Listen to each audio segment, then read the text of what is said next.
Yeah. Picked a real doozy of a movie to relaunch this channel with. I hate when the record skips. Excuse me one moment. Picked a real doozy of a movie to relaunch this channel with. What's up everybody, my name is David Fisch and welcome to Fisch to Go, where I review movies and TV shows, make lists, do essays, all of that fun stuff for you to take on the go. I do the best I can to help you make a solid choice for a good night of insert streaming service here and chill? Be sure to leave a suggestion for a movie or TV show you want me to look at in the comments down below. And of course, subscribe and hit the bell as well so that way you are notified as soon as content drops. Now that those pleasantries are out of the way, let's get into today's movie, which is a documentary about, let me just check my notes here. It's about sexual assault.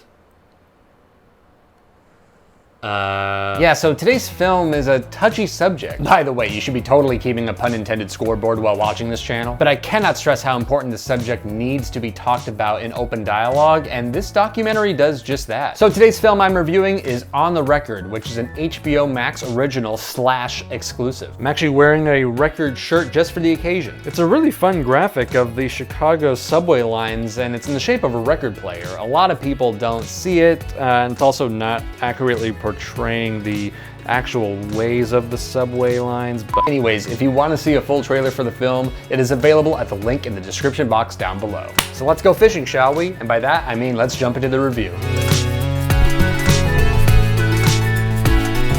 Vinyl. It's my favorite of all physical mediums. There's something about owning a piece of this physical medium that's got large artwork and the process of having to flip over the discs and listen on a hi-fi system. There's an immediacy and presence that brings you closer to the music that you might not get from just listening to sound transcoded as ones and zeros on Spotify. But do you actually know what goes into making those recordings in the grooves? I'm not talking about the actual mechanical parts that go into making the physical thing. I'm talking about what goes into making that music, and then you as an owner, what it means to own your music. Other than our capitalistic tendencies, a lot of it comes down, or rather up, to the executive levels of music labels. And so here we arrive at On the Record, a 2020 documentary from Kirby and Amy Zierling, which does a lot of things that I'm going to talk about later, but mainly follows Drew Dixon, who worked at the legendary Def Jam Records in the 90s as an A&R executive. Side note, A&R stands for Artists and Repertoire, which more or less stands for the arm of a music label that does talent scouting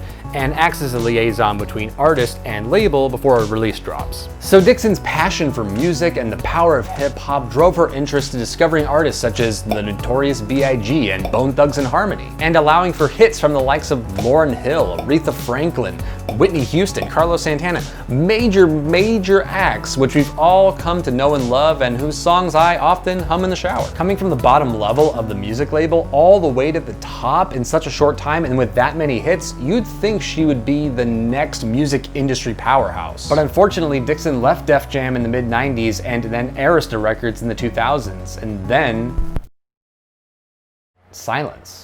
Flash forward to 2017 when the Me Too movement surges and the Harvey Weinstein allegations come out, Dixon felt this urge and realized that something had been bubbling inside of her for the past 22 years. And it was that she had been reliving her accounts of sexual harassment and assaults. So On the Record retraces Dixon's allegation of assault from Def Jam founder Russell Simmons, who has since had 19 other similar allegations from women, some of whom are interviewed in this documentary. And while the film does a little bit of digging as an investigative piece into the allegations, that's not really what this film is interested in. The film's title, On the Record, doesn't just imply Dixon's involvement in the music industry and her name literally being on some records of some smash hits, but it also refers to the saying of being on the record for her accounts to the media. And that is where the real meat of the film lies. We are shown the complexities and the anxieties of bringing such allegations against these industry giants to light. And while the documentaries mostly consisted of talking heads, which is exactly what I'm doing to you guys right now,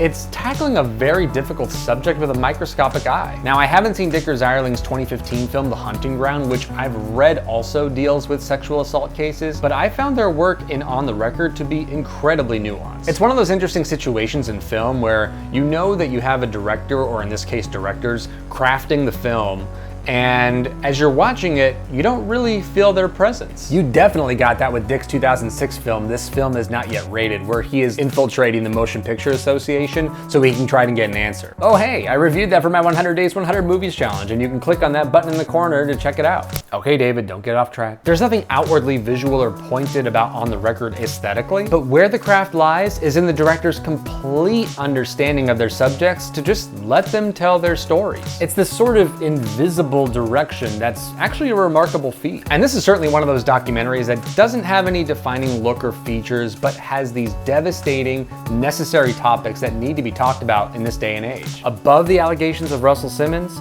above the look at the media's handling of sexual assault cases, On the Record explores the oppression of Black women and is an examination of intersectional discrimination. Side note. Sorry, I wanted a smoothie. Intersectionality is the complex cumulative way in which effects of different forms of discrimination, such as racism, sexism, classism, they combine, or rather intersect, especially for marginalized individuals or groups.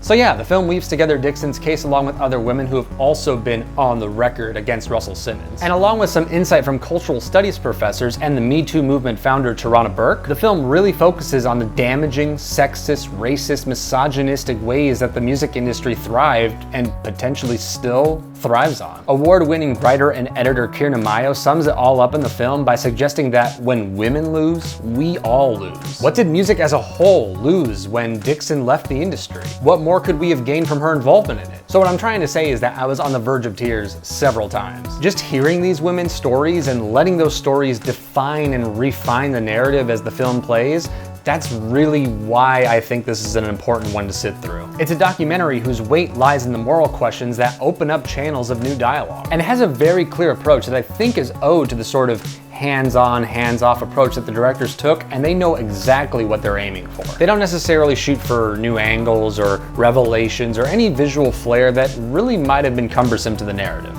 So I give On the Record 4.5 out of 5 stars. And you can watch it right now with a subscription to HBO Max. If you've ever been and or know someone who has been affected by sexual assault, you can go to www.rain.org or call the National Sexual Assault Telephone Hotline at 800-656-HOPE to be connected with a trained staff member from a sexual assault service provider in your area.